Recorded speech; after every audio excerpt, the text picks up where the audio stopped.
शांती योग्य दे सर्वांना सुखात आनंदात ऐश्वर्यात सर्वांचं भलं कर कल्याण कर रक्षण कर आणि तुझे गोड नाम मुखात अखंड राहू दे. सद्गुरुनाथ महाराज. सद्गुरु पैमावली मातोश्री माईंना प्रथम कृतज्ञपूर्वक म्हणतात आणि आपण सर्व सद्भक्त सत्श्रोते आपण सर्वांना आदरपूर्वक नमस्कार.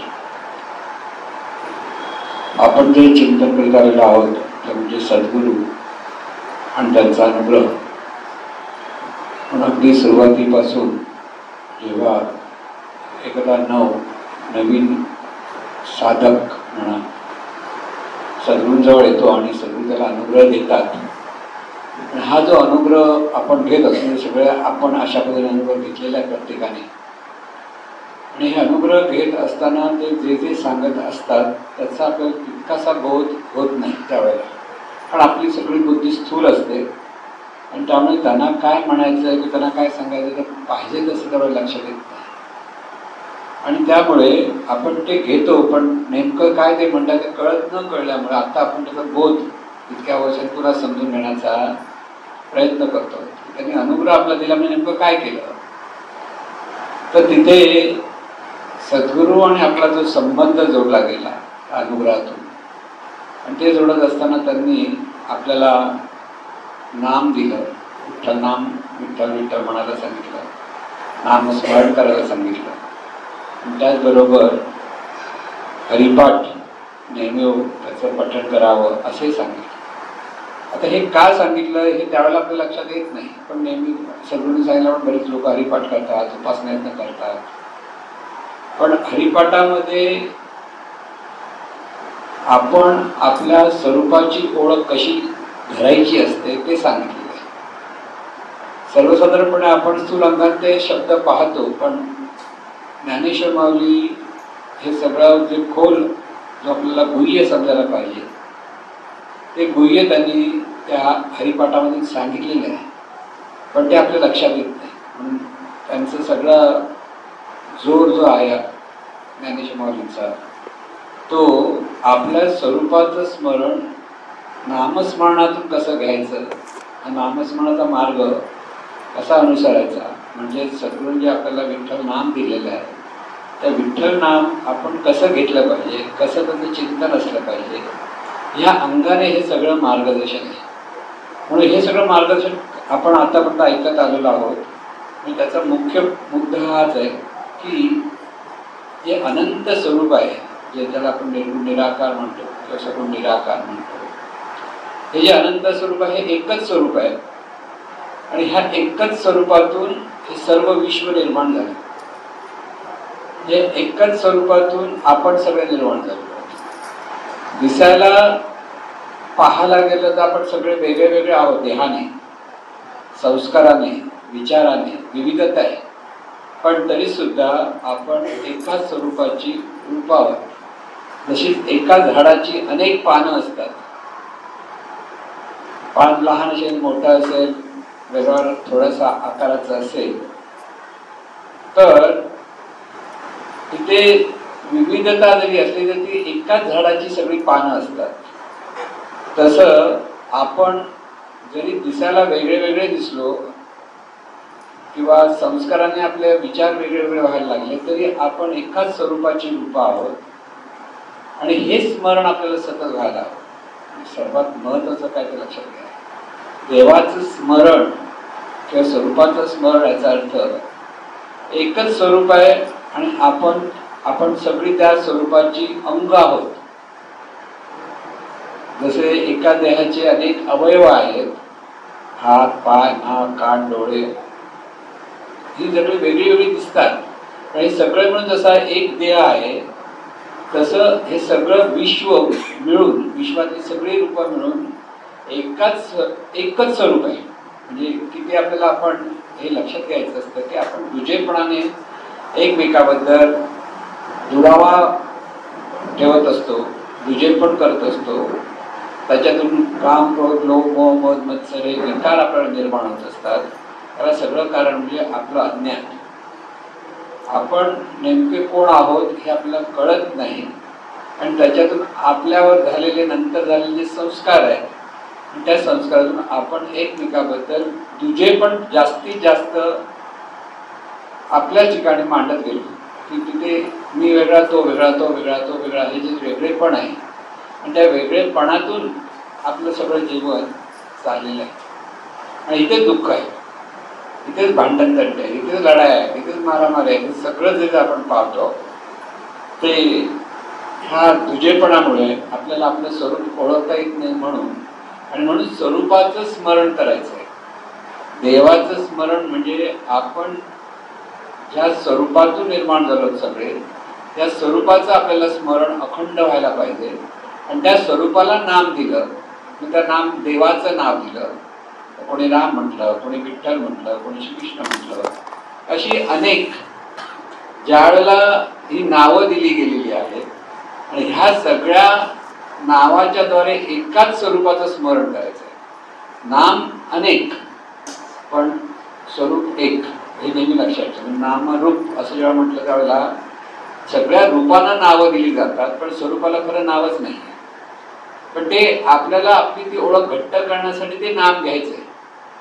आणि नाम कसं घ्यायचं, किती वेळा घ्यायचं, त्या नामातून नेमका भाव कसा करायचा, त्या ठिकाणी आपण सतत त्या चिंतनात श्रद्धेने कसं राहायचं, हे सगळं मार्गदर्शन आतापर्यंत आपण घेत आलेलो आहोत. आतापर्यंत जे आपण 24 अभंगाचं तिथे विवरण केलं की नेमकं ज्ञानेश्वरांना काय सांगायचं या अंगाने, तर तिथे सर्वात महत्वाचं सांगितलं की भावे विना भक्ती, भक्ती विणे मुक्ती, बळे विणे शक्ती बोल. भाव नसेल तर भक्ती होऊ शकत नाही. ह्या भावाच्या ठिकाणी तिथे पण ज्ञान हवं. भाव धरायचा आहे पण त्याला ज्ञान हवं. कसला भाव धरायचा, कसा धरायचा, म्हणून हे सगळं मार्गदर्शन ज्ञानेश्वर आतापर्यंत आपण जे सांगत आलेले आहे. आणि त्या अंगाने स्वरूप कसं आहे हे पुन्हा पुन्हा ते सांगतायत एका बाजूने, आणि दुसऱ्या बाजूने आपला आणि त्या स्वरूपाचा संबंध काय, आणि तो संबंध आपल्याला जर व्यवस्थित समजायला लागला तर आपलं सगळं आयुष्य शांती सुखाने भरून जातं. आणि हे रहस्य आपल्याला समजण्यासाठी हा हरिपाठाचा अर्थ सद्गुरूंनी आपल्याला त्याला वाचन करा. पण वाचन करा याचा अर्थ काय, चिंतन करा. पुन्हा पुन्हा हे स्वरूप कसं आहे ह्याचं पुन्हा पुन्हा चिंतन करा. जितकं चिंतन करतं म्हणजे चिंतन ही सुद्धा साधना आहे. तसं नामस्मरण ही साधना आहे. पण नामस्मरण नुसता नामोच्चार नव्हे. बऱ्याच वेळेला बऱ्याच संतांनी पण सांगलं ही कैसा बोल रामकृष्ण हरी, हे अगदी पहिलीत गेल्यानंतर जसं आपल्याला पुढे श्री गणेशाय नमः म्हणा, पाठीवर लिहित बसा, पाठीवर पुन्हा पुन्हा करा. तो म्हणजे फक्त काय संपूर्ण ज्ञान नव्हे, त्या पुढे आपल्याला अनेक अंगाने आपल्या ज्ञानाचा विकास आपल्याकडनं करून घेतला जातो. तसंच इथे नामस्मरण करताना नुसतं नाम घेतलं म्हणजे अभ्यास नाही, तर नाम कसं घ्यायचं हे कळलं पाहिजे. त्या नामात कसं रममाण व्हायचं हे कळलं पाहिजे. आणि त्या नामातून आपल्याला स्वरूपाचं स्मरण कसं झालं पाहिजे. म्हणून सगळ्यात महत्वाचं नाम हे साधन आहे आणि स्वरूप ही सिद्धता आहे, साध्य आहे. स्वरूप महत्वाचं आहे. म्हणून स्वरूपाला कोणत्याही नावाने हाक मारलं तरी स्वरूप आहे हे कळलं पाहिजे. म्हणून नाम कोणतंही घ्या पण पहिलं स्वरूपाचं स्मरण झालं पाहिजे. हा बोधातून आपण आतापर्यंत समजून घेत आलेलो आहोत. आज 25वा अभंग आहे की जाणीव नेणीव भगवंती नाही, हरी उच्चारणी पाहे मोक्ष सदा. नारायण हरी उच्चार नामाचा, तेथे कली काळाचा विघ नाही. तेथील प्रमाण नेणवे वेदासी, ते जीव जंतुसी केवी कळे. ज्ञान देवा फळ नारायण पाठ, सर्वत्र वैकुंठ हरी मुखे म्हणा, हरी मुखे म्हणा, पुण्याची गणना कोण करी. शब्द आपण बरोबर पाहायला गेलो तर अर्थ जो लागतो, आणि आता आपण पुन्हा त्याचा अर्थ वेगळा कसा आहे ते समजून घेण्याचा प्रयत्न केला पाहिजे. जाणीव नेणीव भगवंती नाही, हरी उच्चारणी पायी मोक्ष सदा. आता जाणीव नेणीव, जीवनविद्येने जे जाणीव नेणीव सांग की आपण जाणीवपूर्वक जाणतो, नेणीवपूर्वक आपल्याकडे होतं, हा अर्थ तिथे नाही सांगितलेला आहे. तिथे म्हणजे जाणीवपूर्वक किंवा न जाणता सुद्धा जर आपण हे स्मरण करायला लागलो तर आपल्याला मोक्ष प्राप्त होतो, हा साधा अर्थ आहे. तसा असता तर सगळे मोक्षाला प्राप्त झाले पाहिजे होते, नुसतं राम म्हटलं की मोक्ष मिळाला, असं नाही होतं. मग ज्ञानेश्वर माऊली असं का सांगतायत, हा अर्थ ते लागला. इथे जाणीव नेणीव भगवंती नाही, म्हणजे भगवंत म्हणजे ही स्वरूप आहे, ते जाणीव नेणीवेच्या पलीकडे आहे. लक्षात घ्या काय असा अर्थ पोच नेमका गुह्य काय, की ज्याला आपण दिव्य स्वरूप म्हणतो, ते दिव्य स्वरूप आणि आपण याच्यामध्ये फरक काय. आपल्याकडे जाणीवपूर्वक करणं, नेणीवपूर्वक होणं, या दोन गोष्टी आपल्याकडे आहेत. आणि ही नेणीव स्वरूप त्या परमेश्वराशी जोडली गेलेली आहे, ही तितकंच खरं आहे. पण जे हे अनंत स्वरूप आहे ते जाणीव आणि नेणीवेच्याही पलीकडे, तिथे जाणीव पण नाही, नेणीव पण नाही. मग नेमकं काय, तिथे सहज आहे. ती सहज अवस्था जी आहे, म्हणजे देव सहज असं त्याची असेल, म्हणजे संत सांगतायत ती सहज अवस्था आहे. आणि त्या सहज अवस्थेमध्ये सहज ज्ञान आहे, सहज आनंद आहे, सर्व काही सहज आहे. पण बघायला गेलं तर काहीच कळत नाही. म्हणून तिथे ज्ञान आहे की अज्ञान आहे असाही प्रश्न पडतो. म्हणजे जसं आपण जन्माला आलो, स्वरूपातूनच जन्माला आलो, मग आपण अज्ञानात कसे जातो. मग तिथे तिकडे ज्ञान आहे की अज्ञान आहे, जिथून आलो ते ज्ञान आहे की अज्ञान आहे असा प्रश्न पडतो. पण तिथे जे आहे ते सहज ज्ञान आहे. जन्माला आपण आलो म्हणजे ही जाणीव जी जन्माला आली, ती जाणीव जन्माला आल्याबरोबर तिथे सगळं काही ज्ञान काही आहे काही माहीत नाही असं कोरम मन झालं, म्हणजे अमनातून जन्म झाला. तिथे बरेच संस्कार झाले, त्या संस्कारात आपण जीवन जगलं. पण ही विविधता जी निर्माण झाली ती अशा पद्धतीने झाली. पण जे स्वरूप आहे तिथे जाणीव पण नाही, नेणीव पण नाही, ज्ञान पण नाही, अज्ञान पण नाही. फरक सांगतो तुम्हाला. सूर्यावर जर आपण राहिलो असतो तर आपल्याला काळोख कळला असता का. सूर्याला विचारा काळोख बघितलायस का, तर काळोख म्हणजे काय असा प्रश्न पडला असता. आणि जे काळोखात राहिलेले आहेत, अगदी खोल जमिनीच्या आतमध्ये काही राहिले, आणि त्यांना विचारा प्रकाश बघितलायस का, तर म्हणजे प्रकाश म्हणजे काय. आपण दोन्ही बघितले. आपण सूर्यप्रकाश पण बघतो, म्हणजे सकाळ पण बघतो आणि अंधार पण. म्हणजे सकाळ आणि अंधार म्हणजे दिवस किंवा रात्र, किंवा सकाळ दिवस म्हणजे उजेड आणि अंधार, ह्या दोन गोष्टी आपण पाहिल्या की दोन्ही गोष्टी एकमेकाशी कंपॅरिझन आपण करू शकतो. हा अंधार आणि हा सूर्यप्रकाश आहे किंवा एक प्रकाश आहे. पण जर सूर्य नसता तर तिथे अंधार असता की प्रकाश असता, काय असेल. तिथे प्रकाश पण नाही आणि अंधार पण नाही अशी अवस्था असते, त्याला म्हणतात सहज, सहज प्रकाश. लक्षात घ्या. म्हणजे तिथे ज्ञान आणि अज्ञान असं जेव्हा म्हणतो तर आपण एखाद्या माणसाला हा अज्ञान आहे, अज्ञानी आहे, दुसऱ्या माणसाला आपण ज्ञानी आहे असं जे म्हणतो. मग स्वरूप कसं आहे, तिथे ज्ञान पण नाही आणि अज्ञान पण नाही, तिथे सहज आहे. आपल्याला हे सगळं ज्ञान आत्मसात करावं लागतं. स्वरूपाकडे काही आत्मसात करण्यासारखं नाही. तिथे सहज, तिथे जे स्फुरेल ते ज्ञानातूनच असेल, जे स्फुरेल ते तिथे सहज आनंदच असेल. म्हणून हे जे सहज आहे ते सहज त्या स्वरूपाचं वर्णन इथे ज्ञानेश्वर माऊली करतायत. जाणीव नेणीव भगवंती नाही, हरी उच्चारणी पायी मोक्ष सदा. म्हणून अशा ह्या स्वरूपाचं स्फुरण. हरी उच्चारण म्हणजे काय, आपण जेव्हा त्या स्वरूपाशी एकरूपता साधतो आणि तिथे जे स्फुरण होतं, तिथे मग हरी असेल किंवा काही स्मरण असेल, तिथेच मुक्तता आहे. म्हणजे ह्या ज्ञानाचं स्फुरण जेव्हा होतं आपल्या ठिकाणी, ही ज्ञानाचं स्फुरण म्हणजे काय, ऋतुंभरा प्रज्ञा जेव्हा जागृत होते, त्या ऋतुंभरा प्रज्ञेला हा मोक्ष प्राप्त होतो. मोक्ष म्हणजे मुक्तता प्राप्त होते, सर्व अज्ञानातून सुटका होते, जीवनातल्या अंधनातून मुक्त होतो आपण, म्हणजे मीपणातून मुक्त होतो. आज आपण मीपणात बांधलं गेलेलो आहोत, कारण आपण कंपॅरिझन करण्यामध्ये जास्त एक्सपर्ट आहोत. आपल्याला हे चांगलं आहे, हे वाईट आहे, हे बरोबर आहे, सारासार विचार, हे सगळं जे आपण करतो आहोत, त्याच्याही पलीकडे आपल्याला जायचं आहे. आणि त्याच्या पलीकडे जायचं तेव्हा आपण स्वरूपाशी एकरूप होतो.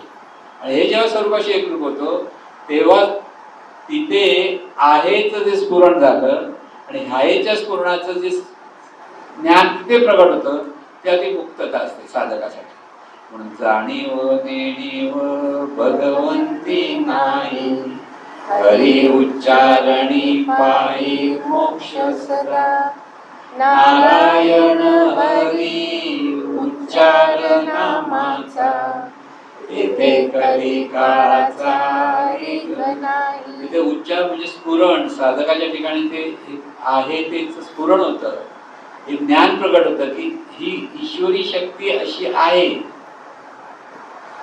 तेव्हा नारायण हरी उच्चार म्हणजे काय, हे दिव्यत्वाचं स्फुरण जे आपल्याकडे व्हायला लागतं, तेव्हा नारायण हरी उच्चार नामाचा, तेथे कली काळाचा दिग नाही. म्हणजे कली म्हणजे भांडण तंटे जे करतो आपण आता, ते राहत नाही. काळ म्हणजे मृत्यूचं भय राहत नाही. म्हणजे दोन्हीच्या पलीकडे आपण जातो. आणि दोन्हीच्या पलीकडे जाणं म्हणजे ते सहज स्मरण असणं, हा महत्वाचा भाग आहे. सहज ज्ञान. त्यामुळे हे सहज ज्ञान असहज ज्ञान म्हणताना आणखी अनेक उदाहरण आहेत. आपण जन्माला आलो आणि जन्माला आल्यानंतर आपण विषय होतो 1-1.5 फुटाचा, तर वाढलो कसे? आपल्याकडे ज्ञान आहे का वाढण्याचं? आपल्याकडे काहीच नाही. आपण खाल्लं प्यायलं एवढंच, पण त्याच्यात आपली उंची झाली, आपलं देह जसा आता आकाराला आलेला आहे, तो आला कसा? हे सहज ज्ञान आहे. त्या सहज ज्ञानातून आपल्याला शरीराला हा आकार प्राप्त झाला आहे. शरीरातल्या अंतर्गत सगळ्या गोष्टींचं कार्य चालू आहे. कुठून आलं हृदय, कुठून आली फुफ्फुस, कुठून आलं, हे कसं निर्माण झालं, असं जर विचार केला तर आपल्याला काही माहीत नाही. पण त्या स्वरूपाकडनं इतकं सहज झालंय की तिथे ज्ञान आहे का अज्ञान असा भागच येत नाही. ते त्या पलीकडच्या गोष्टी आहेत. स्वरूपाचा आपला संबंध म्हणताना आपल्याला हे स्वरूप अशा पद्धतीने ते लक्षात घ्यायचं आहे की राम म्हणतो म्हणजे नेमकं काय, राम काय आहे? ते अनंत स्वरूप आहे. आणि ते समजतं कधी, ज्या वेळेला आपण त्या स्वरूपाशी एकरूप होता होता होता आपल्या ठिकाणी जी प्रज्ञा जागृत होते, त्या प्रज्ञेला हे स्वरूपाचं अनुभूती येते. आणि ती अनुभूती येणं महत्वाची. म्हणजे ते नामस्मरणात नेमकं काय साधायचंय, आपल्याकडे त्या चिंतनातून दिव्य प्रज्ञा प्रगट झाली पाहिजे साधकाच्या ठिकाणी. आणि साधकाच्या ठिकाणी प्रगट होते तेव्हा ज्ञानेश्वर काय सांगतात त्याचा अर्थ आपल्याला कळतो. जाणीव नेणीव भगवंती नाही, हरी उच्चारणी पायी मोक्ष सदा. नारायण हरी उच्चार नामाचा, तेथे कली काळाचा रिग नाही. तेथील प्रमाण नेणवे वेदासी, ते जीव जंतुसी केवी कळे. आता परत ते सांगतात, तेथील प्रमाण म्हणजे हे जे स्वरूप आहे त्या स्वरूपाला वेदही सांगू शकले नाही. तेथील प्रमाण नेणवे वेदासी, वेदाने सांगतात न इति न इति म्हणून वेद उगेले. जेव्हा वेद म्हणजे काय, सगळ्या स्वरूपाचंच वर्णन करत आहे. स्वरूप असं आहे, स्वरूप तसं आहे. पण वर्णन करताना शेवटी हे स्वरूप काय आहे दाखव म्हटलं तर कशासारखं आहे दाखवतच येत नाही. कारण ते एकमेव द्वितीय आहे. आपल्याकडे ज्या वेळेला काही गोष्टी समोर ठेवतो आपण, काही मीठ ठेवलं की आणखी दुसऱ्या गोष्टी ठेवल्या, तर खारट कशासारखं आहे तर मिठासारखं म्हणतो, गोड कसं आहे तर साखरेसारखं आहे. या एक गोष्टीचा आधार घेऊन त्या गोष्टीचं वर्णन करतो.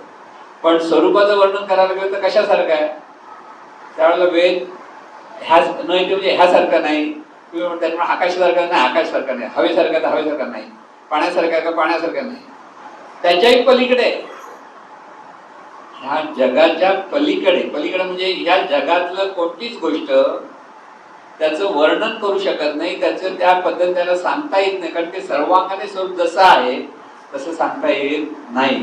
म्हणून कैसे बोटाने दाऊ तुला रे गुरुच्या मुला, असं ज्ञानेश्वर माऊली म्हणतात. अर्थ तोच की ह्या स्वरूपाचं जसं वर्णन म्हणून तेथील प्रमाण नेणवे वेदासी, ते जीवजंतूशी कैसे कळे. म्हणजे जीवजंतू म्हणजे आपण,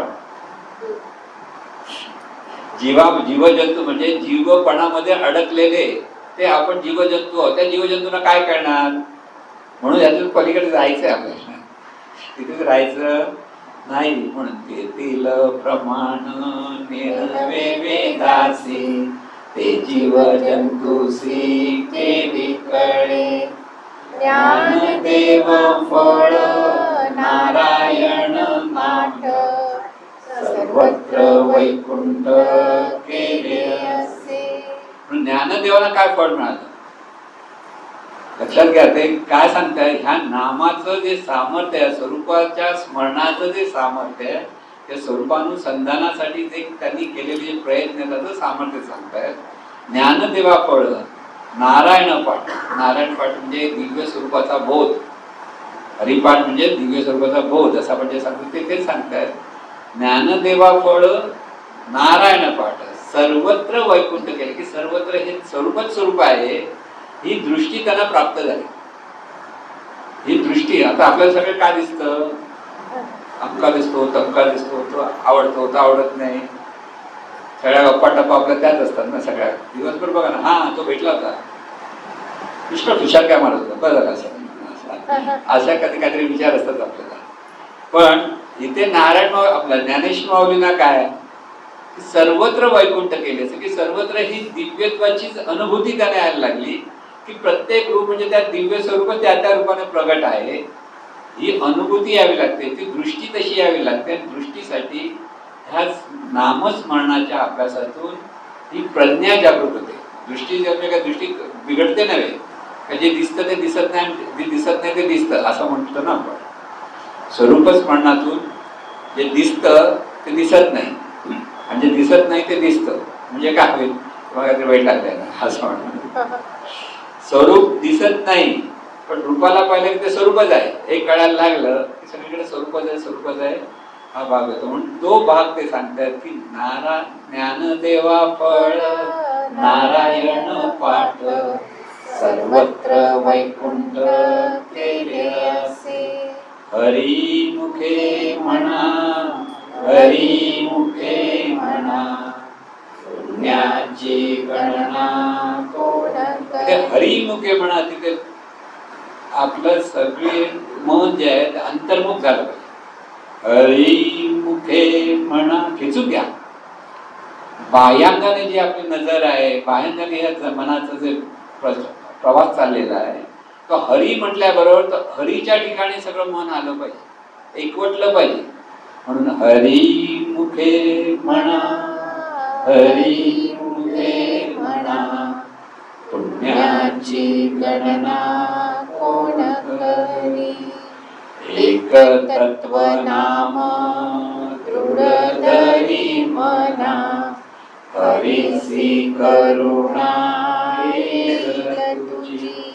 ते नाम सोपे रे राम कृष्ण गोविंद, वाचेसी सद्गत जपे आदी.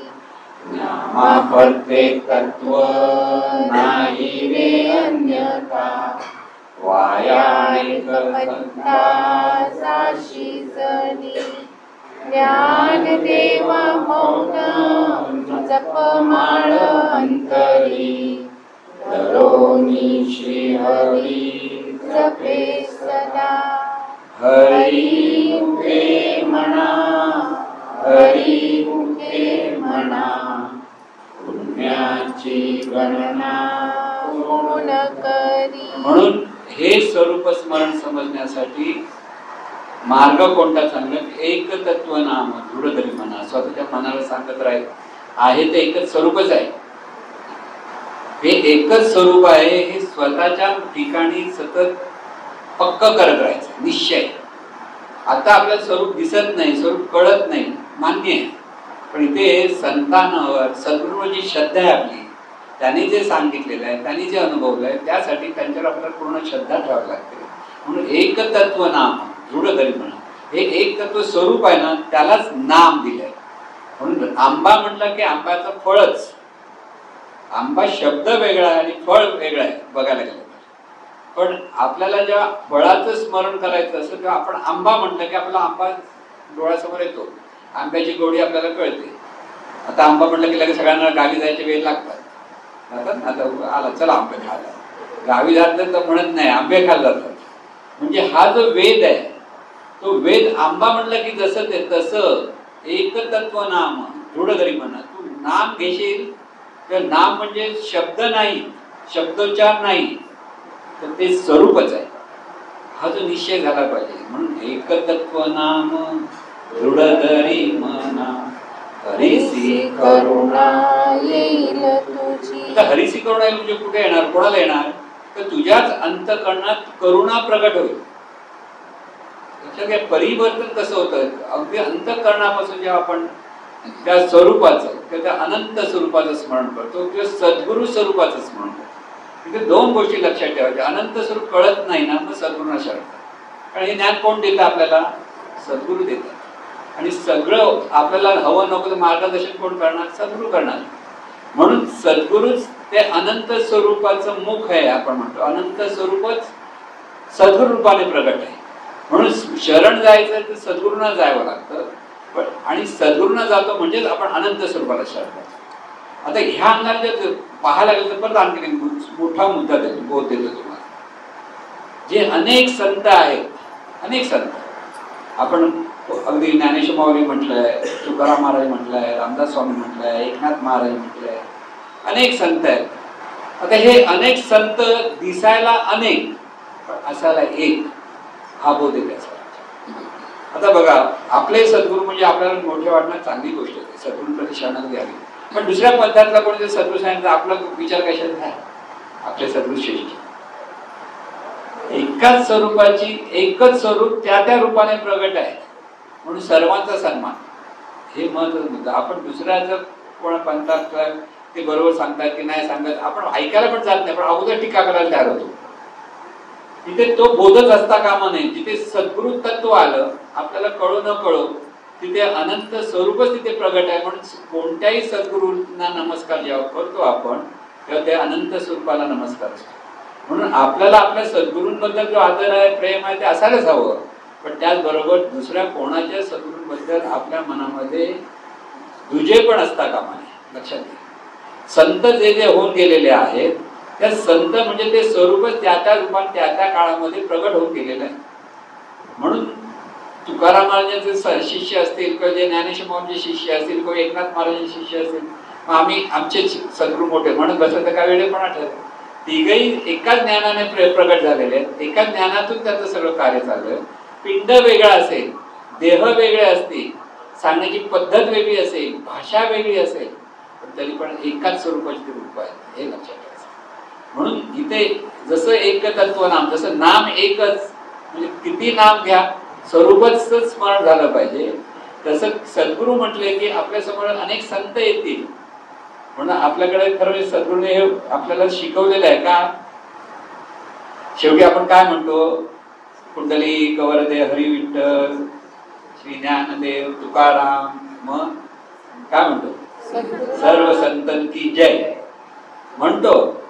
आणि नंतर पण ह्याच्यात आपल्याला लक्षात सगळे संत एकाच स्वरूपाचे रूप आहे ते सांगते तिथे, पण तेच पण आपल्याला कळत नाही. साध्या साध्या गोष्टीत पण आपल्याला ते लक्षात येत नाही. आपण भेदभाव करतो, हा भेदभाव करतो, तिथेच आपल्याला स्वरूपापासून दूर गेलो म्हणून समजा. जिथे भेदभाव आला तिथे स्वरूपभाव येऊ शकत नाही, आणि जिथे स्वरूपभाव आला तिथे भेदभावाला जागा नसते. म्हणून एकतत्व नाम दृढ धरी मना, हरिसी करुणा. हरिसी म्हणजे तुझ्या अंतःकरणात जो हा हरी आहे, तो हरी आज सुप्त अवस्थेत आहे, त्याच्या ठिकाणी ते प्रगटीकरण व्हायला लागतं. ती करुणामय दृष्टी आपल्याकडे निर्माण होते, अंतःकरणात प्रेम निर्माण होतं. आणि प्रेम निर्माण होणं हे नामस्मरणाचं मुख्य फळ आहे, लक्षात ठेवा. म्हणून एकतत्व नाम दृढ धरी मना, हरिसी करुणा येईल तुझी. ते नाम सोपे रे राम कृष्ण गोविंद, वाचेसी सद्गत. कोणतेही नाम घ्या ते राम कृष्ण गोविंद. रामा काय म्हणतो आपण, रामा केशवा काय काय जे जे म्हणतो, तुम्ही काही म्हणा, पण लक्षात घ्या सद्गत, सद्गत होऊन जप. ते नाम घेशील त्यावेळेस त्या स्वरूपाला तो हाक मारतोय, स्वरूपाचं स्मरण करतोय आणि त्या स्वरूप भावातून जेव्हा जितका सद्गत होशील, सद्गत म्हणजे अंतःकरण आपला तितकं प्रेमाने भरून आलेलं असतं, श्रद्धेने भरून आलेलं असतं, भावना इतक्या तिथे उत्कट झालेल्या असतात आणि त्याच्यातून जेव्हा तुम्ही करता तर तुमच्या मनाला आपोआप करुणा प्रगट व्हायला. शास्त्र काय लक्षात ठेवायचं, मनाला जे दुजेपणात इतकं आपलं गुंतलेलं आहे, त्याच्यातून इतका आपल्या ठिकाणी द्वेष मत्सर वगैरे सगळं भरल्यामुळे इतकं दूषित झालेलं असतं. पण जेव्हा तुम्ही नामस्मरणाला बसला तर नामस्मरण म्हणजे हे एकच अनंत स्वरूप आहे, तेच सद्गुरु स्वरूप आहे, तेच सद्गुरु आहे. ह्या रूपाच्या अपेक्षेत सुद्धा जेव्हा आपण नाम घ्यायला लागतो आणि ते नाम कसं घ्यायचं, सद्गत होऊन घ्या. हरी मुखे म्हणा म्हणताना जो हरीला जर धरायला आलं त्या स्मरणातून तर तिथे सद्गतता येते, तिथे अंतःकरण प्रमाणे कोण बघताय कोण बघत नाही ह्याच्यासाठी नाम नाही घेतला. पण नाम आपल्याला आपल्या ठिकाणी असलेल्या स्वरूपाचं स्मरण होण्यासाठी आपल्याला नाम घ्यायचं. म्हणून एकांतात बसून घेतलेलं नाम अधिक चांगलं. का? आपल्या सगळ्या भावना तिथे एकवट येतात, कोण बघतोय कोण बघत नाही. आपण सगळे 4-5 जण हा बघतो काय तो बघतो काय, कारण राम राम म्हटलं तर काही त्याला अर्थ लागत नाही. इथे हरिमुखे म्हणा म्हणताना किंवा राम राम म्हणताना किंवा विठ्ठल विठ्ठल म्हणताना ते स्वरूप कुठे आहे, अंतःकरणात आहे. हे अंतःकरणापर्यंत ते नाम गेलं पाहिजे आणि हे जेव्हा अंतःकरणात नाम जाईल तेव्हा ते नाम परत स्फुरतं, तिथे राम प्रगट होतो. हा राम प्रगट होण्यासाठी म्हणजे ही स्वरूपाचीच अनुभूती येण्यासाठी हे नाम कसं घ्यायचं ते सांगतायत. म्हणून एक तत्व नाम दृढ धरी मना, हरीची करुणा येईल तुझी, ते नाम सोपे रे राम कृष्ण गोविंद, वाचेसी सद्गत जपे आदी. सद्गत होऊन जप, मोठ्याने म्हण, हळूहळू म्हण, मनातल्या मनात म्हण, काही म्हण.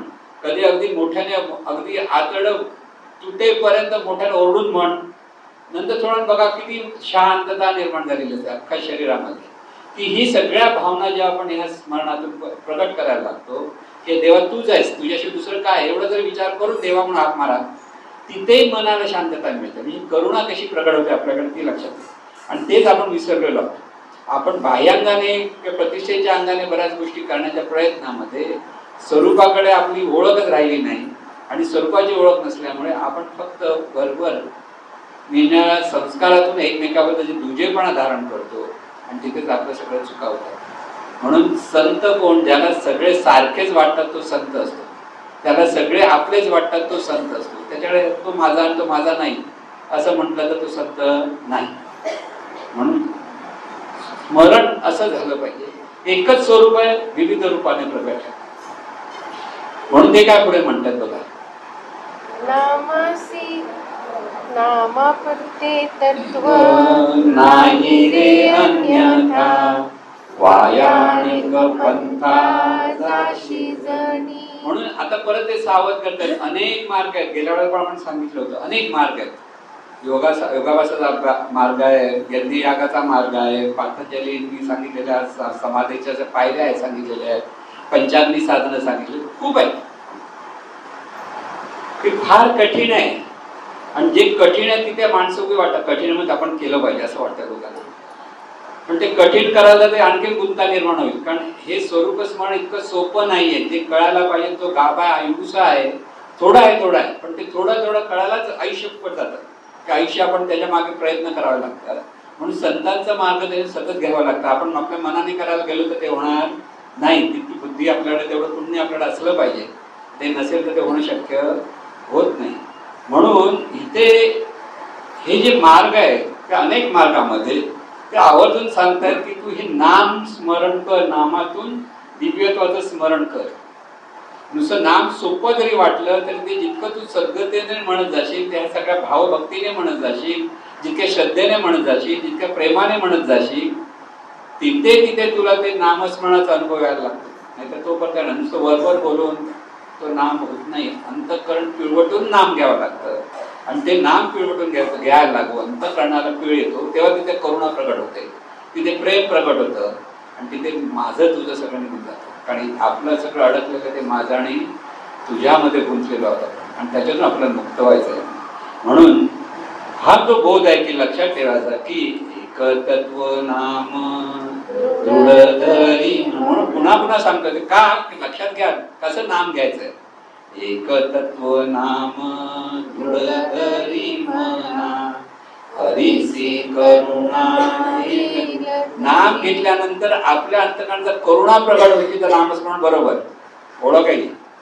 अंतकरणातून तुम्ही सद्गुरूंचं स्मरण करा, अंतकरणातून तुम्ही देवाचं स्मरण करा म्हणजे या दिव्य स्वरूपाचं स्मरण करा.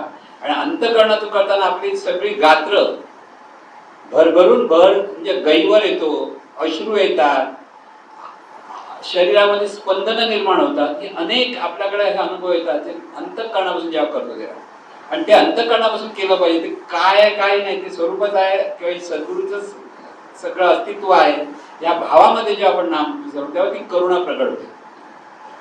म्हणून एक तत्व नाम दृढ धरी मना हरीसी करुणा येईल तुझी. ते नाम सोपे रे राम कृष्ण गोविंद वाचेसी सद्गद जपे आदी. नामा परते तत्व नाही रे अन्यथा वायाणिक पंथा जाशी. कोणत्या मार्गाला जाऊ नकोस हा एकच मार्ग पकड असं ते मार्गदर्शन. पुढे काय म्हणतात. ज्ञानदेव मौना जप माळ अंतरी धरोनी श्रीहरी जपे सदा. आता ह्या नामातून त्यांच्या अंतकरणात काय बदल झाला ते सांगतात. म्हणजे ते स्वतःचा अनुभव आपल्याला हळूहळू सांगतायत की नेमकं नामस्मरणाने काय होतं. नुसतं पाठांतर करा वगैरे ते नामस्मरण नाही तर त्यांना जो बोध झालाय त्यांच्या ठिकाणी जे परिवर्तन झालंय त्या परिवर्तन आपल्याला अनुभव सांगतो. असं कर्म असं होतं, असं कर्म असं होतं. म्हणून ज्ञानदेवा मौन आज त्याची अवस्था काय की हे सद्गत नामस्मरण करता करता अंतकरणातून हे नाम घेता घेता ज्ञानदेव मौन झाला. ज्ञानदेव मौन झाला म्हणजे नेमकं काय झालं. आपण कसे आहोत मौन नाहीत. आपल्याला ह्याला बघितलं विचारतो, त्याला बघितलं विचारतात, डोक्यात विचार भरतलेले आहेत, चिंता आहे, काळजी आहे, म्हणजे सतत आपली बडबड मनाची चालू आहे. पण ज्ञानेश्वर बाबांचं काय ज्ञानदेवा मौन. ज्ञानदेव म्हणजे मी अमुक तमुक म्हणणारा मौन झाला. ज्ञानदेवा मौन जपमाळ अंतरी धरोनी श्रीहरी जपे सदा. म्हणतो हरिमुखे म्हणतो तो हरीनेच हरी म्हटलं पाहिजे. तसं ते सांगतायत की तिथे आता ज्ञानेश्वर माऊलीनं ते पण मी नाम घेणारा मी अमुक तमुक उरलेलाच नाहीये. उरला कोण आहे तो हरीच उरलाय, तो जप करतोय. ज्ञानदेवा मौन जपमाळ अंतरी धरोनी श्रीहरी जपे सदा. सतत तिथे स्फुरण चालू आहे. कोण आहे स्वरूपच आहे, हरीच आहे, स्वरूपच आहे, हरीच आहे. जे आहे ते सगळं स्वरूपाचं आहे म्हणजे सद्गुरूच आहे. जे बोध आहे की मी आणि माझे पण जिथे गेलं तिथे मौनत्व आलं. मी आणि माझेपणातून जे आपलं जीवन चाललंय ते मी माझे पण सगळं बाजूला झालं आणि उरला तो फक्त हरी उरला. सगळं गेलं आणि उरतं काय विठ्ठल उरला. म्हणणं उरला उरे विठ्ठल असं ते सांगतात की हे अशी अनुभूती आपल्याला यायला हवी प्रत्येक साधकाला. आणि त्यासाठी सद्गुरूने आपल्याला नाम दिलेलं आहे. त्यासाठी आपण विठ्ठल म्हणा, आपण त्या विठ्ठला म्हणताना त्या स्वरूपाचं स्मरण आपल्याला झालं पाहिजे. आणि त्या स्मरणातून आपल्याला जे सतत स्मरण म्हणजे सतत नाम घेतलं की स्मरण झालंच पाहिजे. नाम कोणतंही घ्या एकच घ्या काही हरकत नाही, पण ते नाम असं घ्या की तिथे स्मरण आपल्याला प्रकट झालं पाहिजे. आहे ते चैतन्य स्वरूपच आहे ते सद्गुरू स्वरूपच आहे, तो सद्गुरूच आहे. जे आहे ते सद्गुरूच आहे. माझं म्हणून नाहीच. जिथे मी माझं बाजूला होईल तेव्हा मौनत्व प्राप्त झालं. ज्ञानेश्वर माऊली म्हणत नाही की मला असं प्राप्त झालं. लक्षात घ्या ज्ञानदेवा मौन, तर ज्ञानदेवाला मौन झालं. म्हणजे मी माझं म्हणणारा जो होता ना तो मौनावला म्हणजे तो गेला आणि उरला कोण हरी उरला. अशी स्थिती आपली झाली पाहिजे.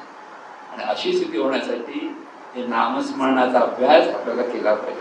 पण नामस्मरणाचा अभ्यास कसा करायचा असं म्हटल्यानंतर आपल्याला नाम कसं घ्यायचं कळलं पाहिजे. नंतर ज्ञानेश्वर हे सांगितलं ते सांगितलं नकोस. ज्ञानेश्वरचं असं नाम घे तसं घेत राहिलं पाहिजे. घेता घेता हा अनुभव येणारच आहे. प्रत्येकालाच अनुभव येऊ शकतो. फक्त ते आपल्याला अंतकरणातून म्हणता कसं आलं पाहिजे, तिथे आपले भाव कसे असले पाहिजे हे स्वरूपाचं एकच स्वरूप किती विविध रूपाने कसं प्रगट आहे हे ज्ञानी आपल्याला त्याच्यावर असलं पाहिजे. आणि सद्गुरू जे जे मार्गदर्शन केलं आहे किंवा ज्ञानेश्वर जे जे मार्गदर्शन केलं आहे त्या अंगाने आपण ते सगळं लक्षात घेऊन सद्गुरूंना बरोबर घेऊन नामस्मरण सुरू केलं. मी नामस्मरणाला बसत नाही. तिथे मी असेल तिथे राम नाही, म्हणजे ते राम आहे तिथे मी नाही. म्हणून नामस्मरणाला रामानेच बसायचं आणि रामानेच स्मरण करायचं हे लक्षात ठेवा. म्हणजे आपण म्हणतो मी आता साधनेला बसतो, मी बसलाच नाही साधना, मी बसला तर तो मी पणातूनच बल्ब झाला, संपला. मी नाहीच आहे तो ते तत्व आहे, ते चैतन्य स्वरूपच आहे. आणि ते चैतन्य स्वरूपच म्हणजे ही जाणीव जी आहे ती नामस्मरणाला बसणार आहे, ती साधनेला बसणार आहे. कारण तिला हे साध्य करायचं आहे की तिला स्वतःची खरी ओळख समजली पाहिजे. आणि ही जेव्हा खरी ओळख होते तेव्हा खऱ्या अर्थाने मोक्ष प्राप्त झाला, मुक्त झाला. आणि मोक्ष म्हणजे पुढे वर जायचं नाही, जिवंतपणेच मुक्त झालं पाहिजे. आणि जिवंतपणेच हे स्मरण की ज्याच्यामध्ये सर्वत्र एकच तत्व विविध रूपाने प्रगट आहे. म्हणून सर्व जे जे आहे ते आपलेच आहेत. समस्तही श्री वासुदेव ऐसा प्रतिती रसाचा उतला वाहो, तो भक्ता माझी राहो ज्ञानिया तुझी. ज्ञानेश्वर माऊलींनी सांगितलं हे समस्त जे जे दिसतं ते काय आहे, समस्त श्री वासुदेव जे जे जे आहे ते चैतन्य स्वरूपच आहे. चैतन्य स्वरूपच प्रत्येक रूपामध्ये प्रगट आहे आणि प्रत्येक रूपामध्ये ते चैतन्य स्वरूप आहे. म्हणजे समस्त श्री वासुदेव ऐसा प्रतिती रसाचा उतला, अशी प्रतिती आली पाहिजे, वरवर नाही, आतून खरोखर आपल्याला ते अनुभवात आलं. कारण ही सगळी स्वरूपाची स्वरूप आहेत, दिसतात रूप वेगवेगळे, वाढतात भांडतात सगळं आहे, पण ते एका स्वरूपाची रूप आहेत. ऐसा प्रतिती रसाचा उतला भाव, तो भक्ता माझी राव, तो खरा भक्त आणि तोच खरा ज्ञानी. आणि असं हे ज्ञान आपल्याला सद्गुरूंनी नामस्मरणातून दिलेलं आहे. आणि हे नामस्मरण कसं करायचं याचं स्वतः अगदी सद्गुरूंचं स्मरण करून आर्ततेने म्हणा की असं नामस्मरण ह्या जाणीवेकडनं होऊ द्या, माझ्याकडनं होऊ नका. म्हणून माझं म्हणलं की मी आणि माझं सुरू झालं म्हणून मी चांगलं नामस्मरण करतो, कुठे करतो असं नको व्हायला. माझ्याकडनं म्हटलं की चुकाल. ही जाणीव कोणाची तुझीच आहे, म्हणजे स्वरूपाचंच ते रूप आहे. त्या स्वरूपाच्या रूपाला हे कळलं पाहिजे आपण स्वरूपाचे आहोत, किंवा स्वरूपच आपल्या रूपाने प्रगट आहे. या सगळ्या गोष्टीचा बोध जेव्हा साधकाला होतो तेव्हा साधक सिद्धतेकडे वळतो, तो सिद्ध होतो. हा सिद्ध होण्याचा अधिकार प्रत्येकाला आहे, प्रत्येक जाणीवेला आहे. आणि हा सिद्ध होण्याचा पुरुषार्थ जेव्हा त्याला जमला तो खरा जीवनामध्ये त्याने भाग्य लागलं, खरा अत्यंत तो पुण्यवान झाला. आणि असे आपण सगळे पुण्यवंत होऊ अशी सद्गुरूचरणी प्रार्थना करून ईश्वरा सर्वांना चांगली बुद्धी दे, आरोग्य दे, सर्वांना सुखात आनंदात ऐश्वर्यात ठेव, सर्वांचं भलं कर, कल्याण कर, रक्षण कर, आणि तुझे गुण नाम मुखात अखंड राहू दे. सद्गुरुनाथ महाराज